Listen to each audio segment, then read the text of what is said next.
and welcome to today's stream. I am Ali Smith and I am delighted to be talking to you today because we are talking about reactivity, which is one of my very, very favourite topics that we can cover in regards to, I don't want to say problem dogs, but let's say more difficult dogs. Reactivity is one of those subjects that is so broad and so diverse that you could literally spend hours and hours and hours talking about it, and I do. And part of that today is that we are actually going to be talking about the reasons behind reactivity. So what actually creates a reactive dog? What creates a reactive response in your dog towards whatever triggers, circumstances, or problems they may have. And there's 4 main reasons that have a load of little subsections, I suppose, would be the right word to say. And I think it's really, really important that we talk about these things because to me, I know I certainly learn best when I fundamentally understand a problem. Because if I understand it from the base principles, I can build up from there. So for me, and a huge part of my training and the way I train dogs is to understand what's going on behind those gorgeous eyes of theirs, to give myself a really good insight into what they are doing, why they are doing it, and then consequently I can gain a much better idea of how to rectify it. And I think that this is something that you and your reactive dog can benefit from also, which is why I really think that today's discussion is really valuable for you. Before I do go into it, I do want to caveat really, really quickly and really, really heavily that today's discussion is in no way made to shame you as a reactive dog parent, okay? None of this is made to make you feel guilty, make you feel bad. It's about understanding where things have gone wrong. Some of this will apply to you, some of it will not, because dogs are reactive for probably hundreds of different reasons, and sometimes it's just about understanding the why, because it gives you much better insight, as I said. So, yeah, be forgiving with yourself. Most of the time it's not your fault. Most of the time it was out of your control. And even if it was within your control, we don't know what we don't know. Okay, so please, please, please do not punish yourself for any of this, because I know, having a very emotional personality myself, that it's very easy to sit there and go, I did wrong. It was me. It wasn't you. It absolutely was not you. If you're here listening to this, I know for a fact it wasn't you. So take faith, be good to yourself, and let's learn about why your dog may have developed reactivity. The first in the timeline of why your dog may be reactive is because of genetics, or epigenetics. I'm not going to go too deep into this, but basically there has been research, there has been evidence found that in mammals, I know distinctly in mammals, that a mother or a father's learned self can be passed down through generations. So this is why we always say that breeding is really, really important, and that a well-bred dog is your best position to start from. But doesn't always happen, does it? So, but essentially, mum or dad, if mum or dad has developed a fear, whether that's a fear of fireworks or a fear of dogs or a fear of people, that can be passed down from generation to generation. Now, this is, in some ways, is big news, and in other ways is not big news, because we often take a dog who is really, really good at something and go, I'm going to breed from this dog because they are really good stock. You know, like a hunter who specializes in fowl might breed their spaniel because she was a really good bird dog. And historically, and currently, I suppose. But they might breed her for that reason, hoping that the next generation will gain some of those traits. We often look at it as something that can happen in a positive context, but we forget a lot of the time that the negative can come through just as much. So if your dog's mother, father was reactive, it's very, very likely that your dog can develop that same reactivity. It's within that genetic code. It's within. So epigenetics is like a soft layer of code that goes on the outside, effectively, of DNA. It can be changed more readily, it can be changed faster, and a large, scary experience is encoded into that DNA, essentially to protect your dog. And scary things are very easily coded into that DNA. So epigenetics is really, really important when we look at dogs and fear and reactivity or excitement or anything like that. The other thing to consider, and this is a question I am expecting to get, and if you do have questions, throw them in the chat. I will be checking that. Does breed contribute to reactivity? Now, my answer is yes and no, because from my experience, there is definitely a correlation between dog breeds who are made to guard, watch, or protect originally, and that was their original purpose, and a tendency to tend towards reactivity. But essentially, the reason for that is that those jobs capitalized on our dog's anxiety. Okay, so awareness and anxiety are like, if you were to put it on a 1 to 10 scale, awareness is probably like a 5, anxiety is like an 8 or a 9. It's just taking it too far. Okay, so where awareness is acceptable and a desirable trait, anxiety is not. I mean, I know that one. Having had anxiety myself and still struggle with it occasionally, I definitely know that one. So there is definitely a tendency for certain breeds who have been bred for awareness to be more prone to reactivity if irresponsible breeding takes place. So I know that's a very lengthy statement, but it is true. So, and I'm gonna name some names here of breeds that I work with a lot, but German Shepherds, Border Collies,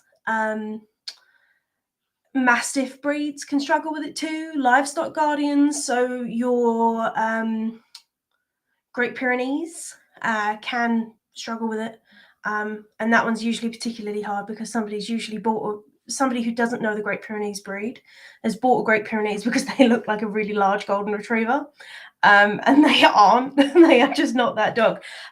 So the next part is learning, because our dogs learn every day. Everything we do, they learn. They may not know today what the noise of a cheese wrapper is, but tomorrow, after that you've given them a piece of cheese out of that cheese wrapper, I guarantee you open that wrapper and they're going to come running. But the point is that it takes one bad experience. It takes one event. It takes one fleeting second of something going wrong outside of your control that changes the tone of an event and can alter your dog's response. So the thing here is that reactivity is essentially a learnt behavior, that they have learned that if they act in a certain way, a certain thing happens. And if that certain thing happens, they get proved right, and they assume again that they are correct and will repeat that behavior. So that behavior may be, if I pull on my lead like a lunatic and bark and get excited and throw all of my weight into my harness, Mum will let me go see that dog on the other side of the park. in the case of excitement-based reactivity. Or in case of fear, I will bark and lunge at that dog until that dog goes away. Shockingly, the dog goes away, your dog gets their reward. It's a tough thing, but it is true. And essentially, the more we allow them to reinforce that cycle, the harder it is to break. So it can come from something as simple as poor socialization, or socialization that doesn't happen at the right time. For example, with singleton puppies often develop a reactive response to things, and typically are overbold in their reactions. Or even something like over-socialization. If you teach your dog that the best reward in the world is going to play with other dogs, that excitement can turn, when they see another dog, that excitement can turn into a reactive response. And when we're referring to a reactive response here, we are literally just talking about an overreaction to what should be a normal thing. That can be based in excitement. It can be based in aggression. Typically, though, most of the time it's based in like a fear. Like I said, that anxiety that I was talking about earlier, and whether that's an, oh my God, I've got to go see that dog, oh my God, or whether it's an, oh my God, that dog's got to go away, oh my God, they're the same thing, just done in different dimensions. So then we've also got environment, right? We know that dogs react differently in different environments. For example, is your dog as confident when they go to the vet's office as they are in your lounge? No. I've yet to meet a dog who is that comfortable transitioning between those two things and shows zero tension inhibition, but I'm sure one exists because some dogs spend a lot more time at the vet, sadly. So yeah, environment is a big part of things like this, because environment, if they associate a particular environment with stress, if they associate a particular environment with fear or overexcitement, this can happen, right? And it doesn't matter what the trigger is. It might be the case that you walk into the park and they know for a fact that the Larry squirrel is going to be up that tree, and consequently they walk into that park raring to go. Can happen, okay? And it sounds extreme, but I am using extreme examples here just to make it very, very clear. So the environment can be a trigger, essentially, or a precursor. So it's like it gives them a warning, and it's like they can change depending on that environment. So you might actually find that your dog is reactive in your local park to squirrels, because that's the example I'm using right now. But they're not reactive when you go for a hike, even though there's squirrels on the hiking trail. These things can be totally environmentally based, and it's very, very important that we know and understand that. And then the last reason, and it's a really, really big reason, and that's medical. So veterinary problems. And that's not, by which I don't mean vets, like going to the vets is a problem. I mean that there's something wrong inside, whether that's arthritis causing pain, whether that's gastrointestinal disorders causing general irritation and discomfort throughout the day, or whether they've got a genuine condition that means that, like, pain can happen, inflammation can happen, whatever it is. There are hundreds and hundreds of reasons within the medical category alone that mean that your dog could develop reactivity, because essentially they're already in pain, and that a pain response in a dog, especially like if a dog is coming towards them, or a person is coming towards them, or somebody disturbs their sleep, or whatever it may be, if that happens, your dog may react in an inappropriate way because they're scared of being hurt more, okay? Or in the case of gastrointestinal problems, that they are struggling and in discomfort and grouchy. And I don't know, I mean, we all get grouchy every now and then, right? And when somebody can ask us to do the most very reasonable of things and we can overreact to that. So I can sympathize. I hope you can too.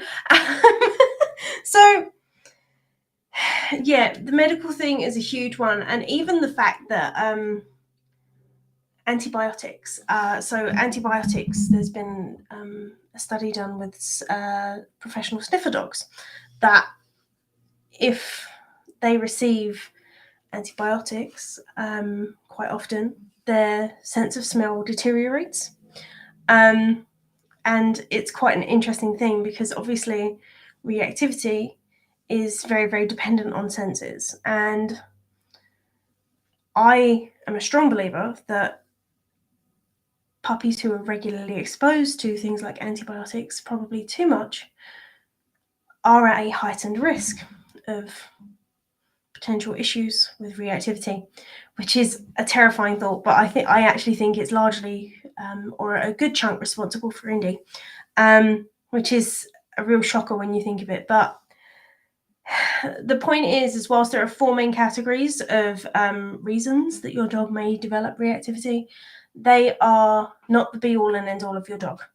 Now, when I have said medical, I do want to give a quick nod to the spay and neuter process, because a lot of people go or say, I spayed my dog and she became reactive. I neutered my boy and he became aggressive. And or on the flip side, other people will pose that fixing, I hate that term, their dog removed the aggression or reactivity. Now, there is no medical evidence or scientific evidence that this is true. So let me start from that basis. Consequently, I've worked through to my best theory, knowing what I do with dogs and having worked with over 1,000 at this stage. Dogs are very sensitive, right? And so are we. And if we go in and have an operation, you come out, you're not feeling all that great. You get put on bed rest for 1 to 3 weeks or whatever it is that your vet recommends. Your life changes entirely. And then you get reintroduced to the world, but back at 100%, because normally, certainly in the case of dogs, I realise I've just switched from humans to dogs. Normally in the case of dogs, they are expected to go back in at 100% because mum and dad typically have missed their walks, they've missed all the enjoyment, and suddenly you've got this dog who's got boundless energy and just wants to go. Totally understandable. But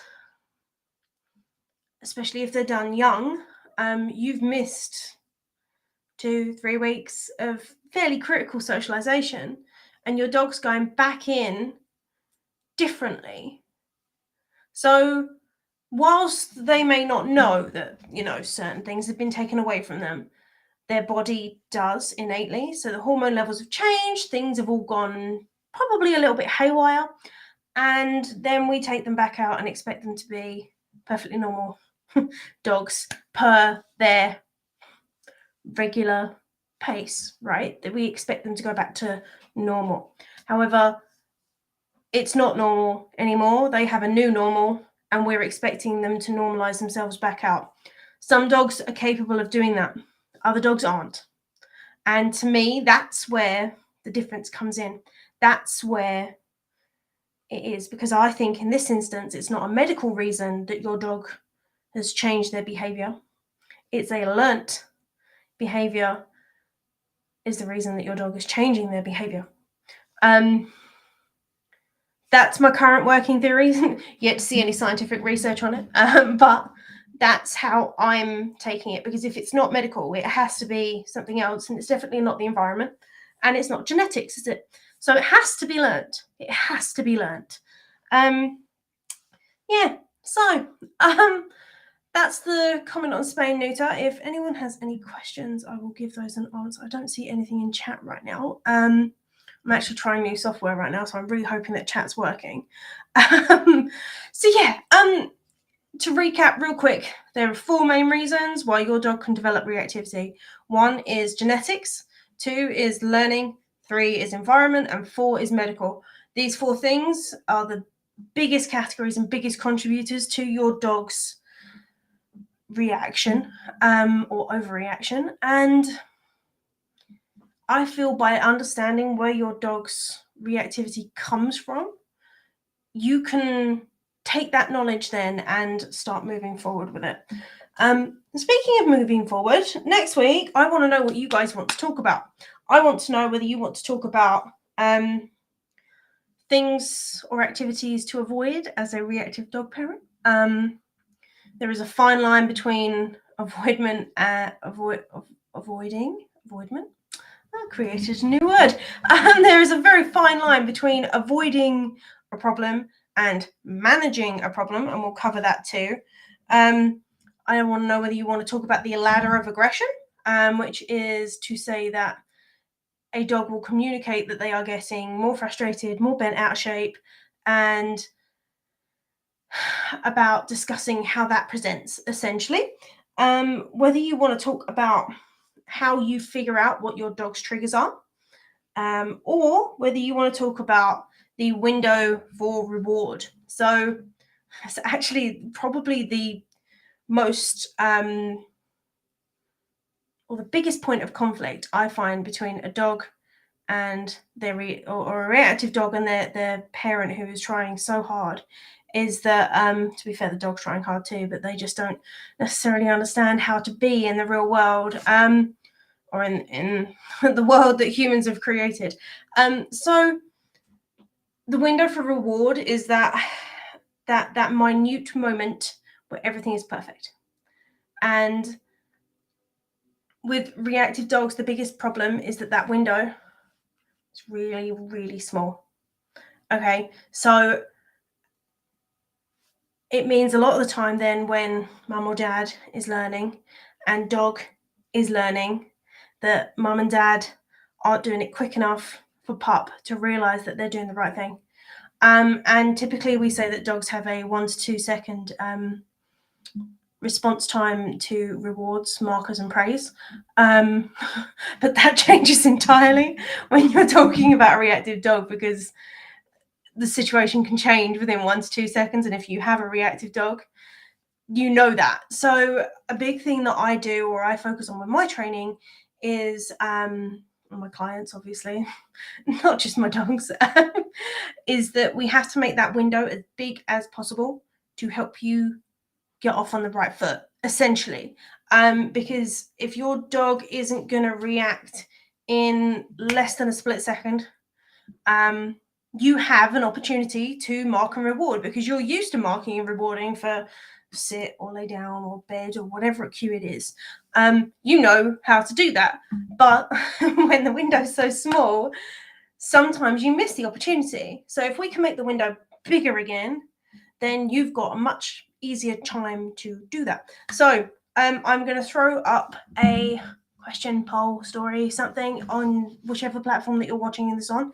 And I want to know what you guys want to watch next, or want to talk about next, because I think it's really important that we give you some agency where, you know, a lot of the time the world doesn't. So let me know, and I will see you next week at the same time with said subject. So please let me know, and yeah, I will see you then. Thank you so much for joining me. I am Ali Smith. Again, I'm the founder of Remarkable, and I specialize in reactive dogs and puppies. Quirky combo, but it's lovely. Right, thank you very much, guys, and I will see you next week. Bye.